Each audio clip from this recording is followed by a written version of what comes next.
जैसे कि Iran US Israel का लगभग 6 हफ्ता से वार चल रहा है। ये वार शुरू हुआ द न्यूक्लियर डील के लेकर, मगर ये न्यूक्लियर डील नहीं हुआ है। ईरान ने इसे रिजेक्ट कर दिया यूएसए से न्यूक्लियर डील के लेकर। उसको कहना था कि मैं न्यूक्लियर पावर बनना चाहता हूँ, मैं स्वतंत्र हूँ इसके लिए। और साथ ही साथ मिसाइल ड्रोन का लिमिट करने के लिए यूएसए ने ईरान पर प्रेशर बनाया था।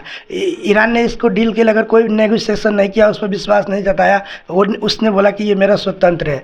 इसके बदले में, इसके जवाब में यूएसए और इजराइल ने मिलकर बड़ा हमला ईरान पर कर दिया और सभी फैसिलिटी, मिलिट्री बेस, जितना भी टॉप लीडर भी मारा गया। इसमें बहुत क्षति हुआ दोनों पक्षों में। उसके बदले ईरान ने भी यूएस अलायंस पर, इजराइल पर बहुत बड़ा हमला हुआ। हज़ारों लोग दोनों पक्षों में मारा गया।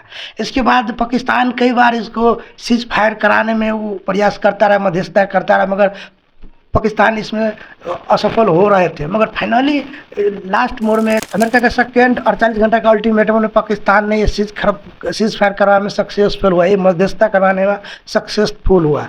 लोगों को लगा कि ये सीज फायर होगा और दुनिया में थोड़ा राहत मिलेगा। ऐसा सोचते हुए वो सीज फायर करवाया। 2 हफ्ते के लिए सीज फायर हुआ और पुराने प्रस्तावों की 45 दिन का सीज फायर, मगर यहाँ पर 2 हफ्ते का सीज फायर हुआ।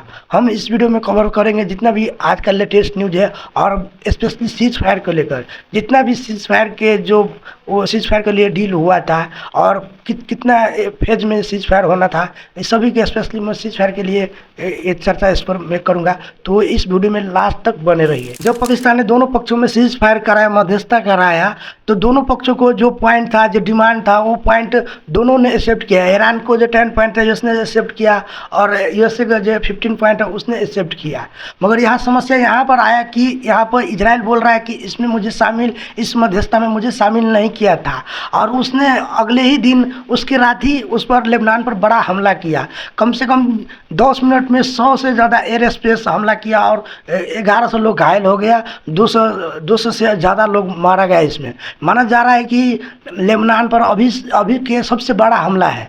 इसमें ऐसा हमला कभी भी नहीं किया था इजराइल ने लेबनान पर, और प्रोक्सी जितना भी ईरान का प्रोक्सी उस पर माना जाए, उसमें बहुत क्षति हुआ। और ईरान ने इसके प्रतिक्रिया में बोला कि ये सीज फायर का उल्लंघन है, बहुत बड़ा उल्लंघन। उसको प्रतिक्रिया, उसके जवाब में ईरान ने भी इसके जितना भी अलायंस है, सऊदी, कतार, दुबई, कुवैत, सभी पर उसने भी रिटेलिएशन में अटैक किया और बोला कि ये सीज फायर का उल्लंघन है। और स्टेट ऑफ हॉर्मुज अब उस वक्त कुछ 1-2 घंटा, 1-2 दिन के लिए वो भी था, खुला था, मगर अब पूर्ण तरफ से कंट्रोल कर लिया है। और बाई चांस कोई 1-2 टैंकर वहाँ से गुजर रहा है, वहाँ पर से अब टोल लिया जा रहा है और लगभग अब स्टेट ऑफ हॉर्मुज बंद ही कर दिया है। इस सीज फायर 2 फेजों में होना था। फर्स्ट फेज में आपको पता है कि इमीडिएट सीज फायर, और 2 हफ्ते के लिए ये सीज फायर हुआ और ईरान को इमीडिएट स्टेट ऑफ हॉर्मुज खोलना है, क्योंकि स्टेट और हॉर्मुज के बंद होने के कारण से वर्ल्ड में क्राइसिस लगभग आ ही गए थे और 2 हफ्ते के सीज फायर हुआ।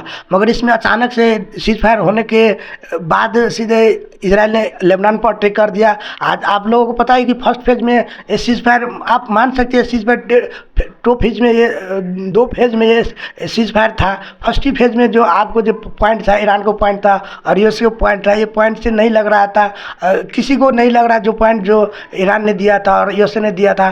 तो आप इस फर्स्ट फेज को आप मान सकते हैं टेम्प्रोरी था, 2 हफ्ता के लिए। किसी पुराने प्रस्ताव में 45 दिन का सीज फायर था, और आप फर्स्ट फेज में मान लीजिए ये टेम्प्रोरी था। और सेकेंड फेज में अब जो आज है फ्राइडे और कल 10-11 का फाइनल होगा। आज जो अभी सीज फायर लगभग उल्लंघन हो ही गया, जो फर्स्ट फेज में जितना भी सीज फायर है उसने इजराइल ने उल्लंघन कर दिया, और उस पर भी ट्रंप पर भी प्रेशर बन रहा है, क्योंकि ट्रंप ने उसको 10 पॉइंट एक्सेप्ट कर लिया, फिर भी इजराइल ने लेबनान पर अटैक कर दिया। और ऐसे ही और जितना भी ट्रंप के अलायंस है, जैसे इमैनुअल मैक्रोन फ्रांस के जो प्रेसिडेंट है, उसने भी इसको कंडेम किया है कि इसमें इंक्लूड किया गया था लेबनान को भी, फिर भी अटैक हो रहा है। और इससे पीछे यूएस प्रेसिडेंट डोनाल्ड ट्रंप इससे पीछे हट रहा है, बोल रहा है कि इसमें पार्ट इसमें इंक्लूड नहीं था, ये सीज फायर में लेबनान इंक्लूड नहीं था।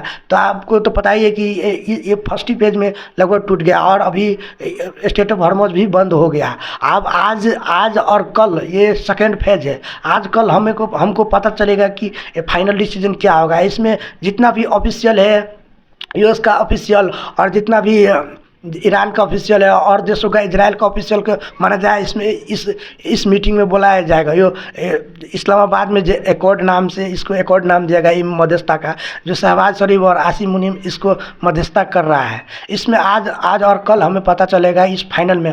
अगर इस पॉइंट से नहीं लग रहा है कि ये सीज फायर होगा, मगर फिर भी हम लोग संभावना कर रहे हैं कि सीज फायर हो जाए, क्योंकि वर्ल्ड में जितना भी ऑयल क्राइसिस है और रूट है, ऐसा माना जा रहा है कि ये संभावना है, मगर उतना संभावना नहीं है सीज फायर होने का। फिर भी ये आज शुक्रवार शनिवार जितना भी ऑफिशियल यूएस का ऑफिशियल है और ईरान का ऑफिशियल है, सभी को अधिकारियों को वहाँ पर आज न्योता दिया है, पाकिस्तान के द्वारा न्योता दिया गया है आज, और इसके बारे में सीज फायर के लेकर मीटिंग होगा। अभी आपको पता है कि जितना भी ये युद्ध अभी चल ही रहा है, युद्ध कंटिन्यू है, ये सीज फायर को तो उल्लंघन हो ही चुका है, लगभग ऑलमोस्ट ये सीज फायर हो ही गया है।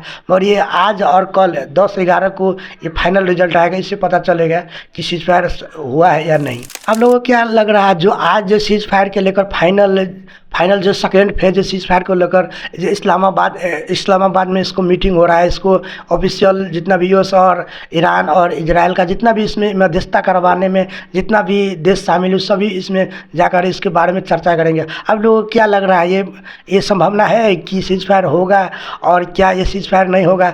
आप जितना भी पॉइंट जो ईरान को और यूएस को पॉइंट है, जो ईरान चाहता है, जो यूएस चाहता है, कि आप लोगों को क्या लगता है कि ये सीज फायर होगा, क्या संभावना है? आप अपना कमेंट के जरिए अपना राय दे सकते हैं।